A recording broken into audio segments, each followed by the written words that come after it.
Cara, eu queria te contar uma história que foi, para mim, a história que me moveu mais a me dedicar a uma consulta mais voltada para o paciente, uma consulta mais personalizada, né? Como todo cara que acabou a residência, eu comecei a atender em planos de saúde. Esses planos que te pagam a hora e você tem que atender X pacientes ali naquela hora. E aí começou sendo 4 pacientes por hora, isto é, um a cada 15 minutos. Depois passou a ser uma a cada 12 minutos. Depois passou a ser uma a cada 12 minutos, mais um encaixe por hora. Isto é, em média, eu tinha menos de 10 minutos por paciente. Sendo que na minha cabeça existe uma complexidade muito grande para atender um paciente. Né? Não é só eu olhar rapidinho, eu tenho que explicar, eu tenho que examinar, eu tenho que explicar porque eu estou passando remédio, porque eu estou passando o exame, quais os cuidados que o paciente tem que ter. E aí, essa paciente fez umas perguntas mais para minha vida pessoal e eu tinha que focar nela. Eu tinha que focar nela. Eu tinha que explicar para ela os exames que ela tinha que fazer, porque o caso dela era grave, ela tinha um dor no peito, tinha que fazer um exame específico. E ela se chateou, porque eu foquei nela, né? Eu foquei no caso que ela estava me contando, uma vez que, veja, eu tinha 5 pacientes por hora, né, para atender. E aí ela, por mais que eu tenha dado todos os detalhes que ela precisava, ela queria saber um pouco mais de mim. E eu não tive tempo naquele Porque você estava momento. seguindo a regrinha. Estava seguindo ali o que me era proposto, né? E aí ela desceu a escada e falou, nunca mais volto nesse médico. E eu, caraca, como assim? O atendimento que eu dei a ela com todos os detalhes, eu só não respondi uma pergunta pessoal que não tinha nada a ver com a consulta. E aí eu desci e falei, o que que você me chamou? Ela repetiu e me esculhambou na frente de todo mundo. E ali eu vi que esse tipo de estrutura não era para mim. Esse tipo de estrutura de atender rápido, de falar pouco, de tratar o paciente como só mais um. E a cardiologia é muito mais complexa que isso, né? A gente está tratando de doenças muito graves e muito prevalentes. Significa que uma grande parte da população tem esse tipo de doença, né? Um infarto, doença do coração, morte por causa cardíaca é a principal causa de morte não traumática, né? Não associada a acidentes ou coisas assim. Então, eu estou lidando com um paciente com alto risco de morte, muito sensível, em que eu tenho que explicar detalhes de exame. Eu tenho que ter tempo para isso. Então, nesse caso aí, eu decidi que, a partir desse momento, eu faria a minha própria gestão do tempo. E minha própria gestão de tempo daria conforto para a pessoa que eu estaria atendendo, para dar detalhes a ela, sem nenhum tipo de pressa, e essa situação não passaria de novo. Tanto é que depois, essa foi a primeira e última situação, nunca mais eu passei nisso, e hoje, mesmo andando mais devagar, né, o caminho de um consultório, de um serviço seu, do seu próprio negócio é um caminho devagar, mas mesmo caminhando mais devagar, é um caminho que é muito mais consistente para mim e onde eu me realizo muito. E basicamente trocou a qualidade, a A quantidade quantidade, pela qualidade. perfeito. E hoje quem entrar no seu consultório pode perguntar sobre o seu nome e todos os mais detalhes mais Tranquilo, que não tranquilo. podia lá por causa do tempo, Não né? conseguia, não conseguia. Eu vou te dar alguns dados para você saber, para você ver onde é que você está pisando, tá? 50% das pessoas que infartam têm um infarto como primeira manifestação da doença do coração. Isto é, tá tranquilo, tô aqui de boa, final de semana, para, né, tal. Não tomo remédio? Não, tomo nada. Bum, dor no peito. Dor no peito, dor no peito, dor no peito, infartou. 50%. Isto é, entre eu e você, um de nós dois. Sim, sim. Bate na madeira, que não seja ninguém, nós dois. Mas 50% é um número muito expressivo. Tá? Isso se deve ao fato de você não ter se cuidado desde antes. Para você ter uma noção, até 30 anos de idade, 2,8% da população tem pressão alta. 2,8%. Cara, É relativamente pouco. Você pegar 100 pessoas, 3 têm pressão alta. Até 30 anos. Passou dos 30, 20% tem pressão alta. Vê, de 2,8 passa para 20. E 30 anos, eu duvido alguém com 30 anos ir no cardiologista. Mas é verdade também. Porque eu não sinto nada, não sinto nada. Então. Mas também não tem. Mas também, até na questão do infarto que você falou, tem claro, tem uma relação causal. Mas também essas pessoas mais novas, Dizem, eu não sei se isso é verdade, mas dizem muito que a possibilidade dessas pessoas mais novas, dizem que até 40 anos, né, que eu ouvi falar, né, ter um infarto fulminante é mais provável do que uma pessoa acima. É porque a gente tem que levar vários fatores aí, né? A questão não é natural que uma pessoa com menos de 40 anos, eu vou ser bem específico, menos de 55 anos para homem e 65 anos para mulher, tenha algum tipo de doença como infarto, por exemplo. Não é natural, tá? Então, se acontece com a pessoa precoce demais, é porque alguma coisa está muito desregulada no corpo, né? E aí, isso a gente tem que fazer o diagnóstico precoce. E é essa pegada. Por isso que, infartou com 40 anos e foi fatal. Sim, o normal, o esperado, né, biologicamente, é que você tem esses eventos depois de 55 anos para homem, depois de 65 anos para mulher. Se acontece isso antes, é porque alguma coisa muito grave está contigo. E aí tem coisas que a gente não percebe, né? Então vamos lá. Olha, medi a minha pressão, deu 14/9. Né? O normal é 12/8, deu 14/9. Não é nada não, eu estou irritado hoje. Outro dia medi de novo 15/10. Não é nada não, porque briguei com minha mulher. Não é nada não, porque briguei com meu marido. Não é nada não, porque hoje eu tive estresse no trabalho. Medi o colesterol no meu sangue. Nem vou voltar no médico, aqui tá tudo bem, aqui nos limites, não vou cuidar disso. Então, essas pequenas nuances de a gente não ter um diagnóstico levam a gente a acumular esse tipo de fator de risco, né? A regra é clara, o colesterol está circulando, gordura em excesso está circulando, significa maior propensão, maior chance de a gente formar placa de gordura que entope as artérias do coração. Sim. Então a gente tem que diagnosticar isso precocemente. Mas até complementando a informação que eu tinha, né, sobre Gravidade. a fatalidade para pessoas menores de 40 anos, o que falavam, o que eu ouvi falar, que as veias eram mais... Putz, como que ele usava o termo? Acima de 40 anos, a veia fica mais maleável, vamos dizer assim. Não, é o contrário. Na verdade, ao contrário. Ela fica mais dura, né? Porque, fica mais dura. Quanto mais o tempo passa, mais um processo que chama aterosclerose se propaga. A aterosclerose nada mais é que deposição de gordura, né? Acúmulo de gordura em excesso, ela gruda. Imagina que isso aqui seja uma artéria, né? Que é um tubo, imagina um cano mesmo. Tá? E aquele cano tem que passar sangue direto. Então o sangue sai daqui para vir para o coração. Daqui para vir para o coração. Quando esse cano começa a ficar sujo, começa a acumular gordura, o sangue vai ficando mais difícil de passar. E quando começa a acumular gordura, o corpo vai dizer assim, vamos segurar essa gordura e joga cálcio ali. É como se tivesse um sujo e você botasse um cimento ali em cima do sujo. Entendeu?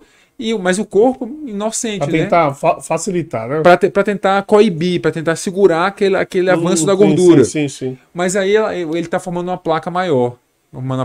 Então imagina você tá um cano aqui, além do cano ser rígido, você põe gordura mais cimento. Então vai ficando cada vez mais rígido. Né? E essa plaquinha, esse cimento, ele pode de uma hora para outra ficar instável, ele romper ali, que é isso que causa o infarto. Entendeu?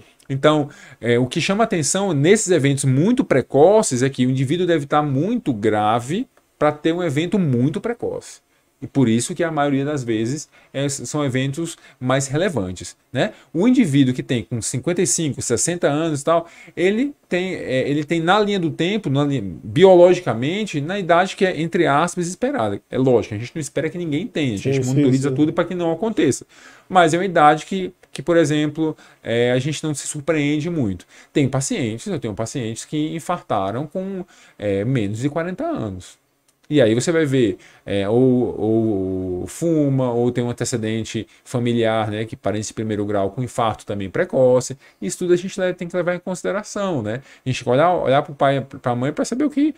Eu costumo falar para meus pacientes, você não herda só a fazenda, não. Você herda a pressão alta, você herda colesterol. Quem faz atividade física, o coração é bom, vírgula. Né? O atleta é um cara que está sempre em adaptação. Né? O coração, existe uma coisa que chama coração de atleta, por exemplo. São modificações que acontecem no coração de gente que trabalha com altas cargas, treinamento intenso. Isso aí pode levar a arritmia, por exemplo, algum tipo de sintoma. E aí eu tenho que saber diferenciar isso aqui de uma alteração mais estrutural, que chama miocardiopatia hipertrófica. Nessa miocardiopatia hipertrófica é uma doença hereditária. O cara tem um coração todo hipertrofiado, com as paredes muito espessas. o paciente tem chance de ter morte súbita. Morte súbita é um apagão e acabou. Não é como se fosse um infarto sem ser infarto, sabe? Sim, sim, sim. É como se o infarto fosse um tipo de morte súbita. Tipo um infarto fulminante, que a gente chama. Você tá bem, tem dor no peito e cai e falece, morte súbita por causa de infarto. Mas tem morte súbita por outras causas, que a maioria é arritmia, que a cardiomiopatia hipertrófica, esse aumento da espessura do coração, é uma das causas. E tem atleta que tem cardiomiopatia hipertrófica. Tem um cara da Dinamarca, eu esqueci o nome dele, que teve uma morte súbita abortada no campo, jogador de futebol, por causa de um resquício de miocardite. Teve inflamação no músculo do coração, fez arritmia e caiu. Pum. Caramba. E aí? Você entende como é sensível? O atleta, ele é atleta. Ele não vai... dificilmente ele vai assumir outra posição de trabalho. Então ele tem que cuidar da saúde dele mais do que a gente que não é atleta. Entende? Sim, que então, aí é preventivo mesmo. Trabalho preventivo mesmo. É chegar e dizer assim, cara, você precisa. Não, mas eu tô bem. Cara, uma vez no ano, o que é que vai te matar, sabe? E aí, de novo, né? Mas às vezes esses atletas não têm, alguns, né, lógico, não tem um pensamento que é porque eles estão sempre em movimento, estão sempre... Sim, que eles são meio super-homem. todos têm esse pensamento. E outra coisa, qual é a idade média de um atleta? Chuta aí, a idade média de um atleta. Putz, mas aí eu acho que depende da... Mas na média. Futebol, vamos falar de futebol, que eu acho que todo mundo tem uma ideia. Futebol hoje tem atleta de 45 anos. Não, beleza, mas a idade média. A idade média. Então, vou pegar pelo futebol 40 anos. O cara de 40 anos, ele não tá nem aí pra prevenção. É verdade, isso é verdade. Cara, se você pegar o atleta de futebol da primeira linha que a gente tá vendo, que passa na TV, beleza, esse cara tem 40 anos, mas com quanto tempo, há quanto ele começou a se profissionalizar? Esse cara começou a estar no ápice ali, 30, 40 anos, esse cara ele quer ter um corpo legal, então ele vai para um profissional da nutrição, ele quer ter, ou vai para um personal trainer para parecer bem, e treina, acabou. Ele só vai para o cardiologista quando ele faz bateria de exame porque o clube manda. Obrigado. Entendeu? Quando não tem a gestão do clube, e aí a gente vai sofrer bastante, né? Porque a gente tem um país que é futebol, futebol, aí depois vem um vôleizinho ali, depois vem a nataçãozinho, o resto é meio... Né? Agora o basquete aparecendo. Agora o basquete tá, mas não é aquela coisa de tipo, tu vai ter que fazer, cadê sua avaliação? O time às vezes não abraça, né? A parte médica por falta de patrocínio mesmo. A gente sabe, o atleta tem que receber salário. Para receber salário é clube e patrocínio do clube. Então ele tem que ser conduzido dessa forma. Sim. E eu jogo beach tênis. Os atletas profissionais, eles são, por mais que eles sejam de clube, o clube não patrocina eles. Ou no máximo dá uma ajuda de custo, ou eles trabalham, eles ganham dando aula. Então você vê, tipo, o Neymar dando aula de futebol? Não vai precisar também. Você entende? Então assim, é por isso. Então, você pega a idade média do atleta, é a idade média da população de 30, 40 anos que quer estar bem na roupa, bem de sunga. Sim. O cara não quer saber o que tem lá dentro. Quando, na verdade, volta aquele de falar, 2,8% dos pacientes até 30 anos tem pressão alta. Acima de 30 anos, 20%. Eu ri, só 20% é de 2,8 para 20, Ronaldo. É um pulo muito grande. Tilt aí no pessoal é a tal da dor de cabeça, né? Eu tenho dor de cabeça, medi minha pressão, deu alta. A dor levou a pressão alta ou a pressão alta levou a dor? Eu já sei que eu tô com pressão alta porque minha cabeça dói. Realmente, alguns casos de pressão alta, eles podem levar, pela pressão alta, levar a dor de cabeça. Mas o mais frequente é que aconteça o contrário. O mais frequente é que a dor de cabeça, como qualquer outra dor no corpo, eleve a pressão. Então, às vezes você dá uma buscada, vê que está com pressão alta, vou tomar acho que dor de cabeça, toma um remédio para dor de cabeça, a pressão despenca. Né? Porque ali era um mecanismo adaptativo, a pressão não estava alta de verdade. Né? Então é uma coisa que a gente tem que ter atenção. No mais, é você pensar que o coração ele mexe com a circulação do corpo todo. Né? Então, AVC também tem Pode ter AVC também. AVC, sim, sim, sim. Inclusive AVC por redução brusca da pressão, né? Ah, eu tomei muito remédio para pressão, estava com pressão muito alta, aí resolvi me automedicar. Tomei 2 remédios de uma vez só, a pressão pode cair direto e faltar sangue no cérebro. Isso é uma coisa que eu já vi acontecer na residência, tá? Então, o que você tem que pensar é que o coração, ele recebe sangue do corpo inteiro e joga depois sangue para o corpo inteiro, né? Então, se você for pensar certinho, quando o coração não está funcionando bem, o sangue que ele recebe acumula nele, né? E ele não consegue botar para frente. E quando ele não consegue botar para frente, o sangue acumula no pulmão. E aí a gente pode ter tosse por causa disso. Entendeu? Entendi. Se o coração não está funcionando bem, ele não consegue ficar bom para receber sangue do corpo inteiro. Então o sangue começa a ficar preso no corpo. E o lugar mais que É como se ele voltasse para trás? Sabe? perfeito, como se voltasse para trás, exatamente isso. E aí, o lugar que é mais sensível para isso aparecer são as pernas, porque gravitacionalmente as pernas estão mais embaixo. Então é mais difícil o sangue subir nas pernas que no braço, por exemplo. Né, o braço gravitacionalmente está em cima das pernas. Então, edema que a gente chama, que é aumento do inchaço nas pernas, pode ser um indício de doença no coração. Como pode ser um indício de varize também, de outras causas, mas isso deve ser valorizado, né? Dor no peito também é muito frequente. Ah, eu dor no peito que eu não faço atividade física. Inchaço também, a pessoa também.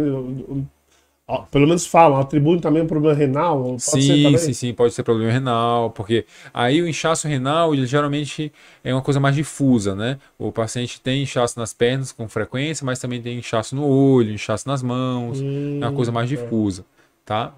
Mas pode ser só a perna também, tá? Tô só fazendo uma distinção leve, né? Dor no peito também é uma coisa muito, muito frequente, muita queixa muito frequente, né? Atenção àquelas dores no peito que surgem com esforço, melhoram com repouso, uma dor que causa sudorese fria, uma dor no peito que tem de turvação visual, ou que vem acompanhada de batedeira no peito, né? Atenção agora, a gente está entrando no inverno, né? No inverno aumentam o índice de infarto, de internação por problema do coração. Então, falar para o pessoal aí que ainda Os não procurou. idosos sofrem muito, né? O idoso sofre muito, mas a população inteira. O inverno aumenta a incidência de doença no coração. Então, falar para o pessoal ainda que não procurou o check-up anual, que seja o check-up anual, que não retornou na consulta marcada, né? Que essa é a hora, né? Então, começando o inverno, é a hora de a gente retomar isso aí, porque por causa dessa incidência maior de eventos do coração, né? Então, dor no peito, esse cansaço excessivo, sabe? E o que mais chama atenção, Ronaldo, esse cansaço excessivo brusco, né? Então, vamos supor, você estava conseguindo fazer uma certa atividade até um mês atrás, e um mês para cá começou a ter dificuldade. Não necessariamente dor no peito, mas a dificuldade de fazer o mesmo esforço. A pessoa fala, tô com preguiça. E às vezes é o Às cansaço. vezes é o cansaço, às vezes é o coração. Então, isso aí pode ser um indício de doença no coração. Ter sempre atenção com isso, né? Então, cansaço, dor no peito, tontura. Né? Tontura é uma coisa que a gente vai deixando para lá também. Pode ser labirinto? Pode, mas pode ser coração também. Inchaço nas pernas.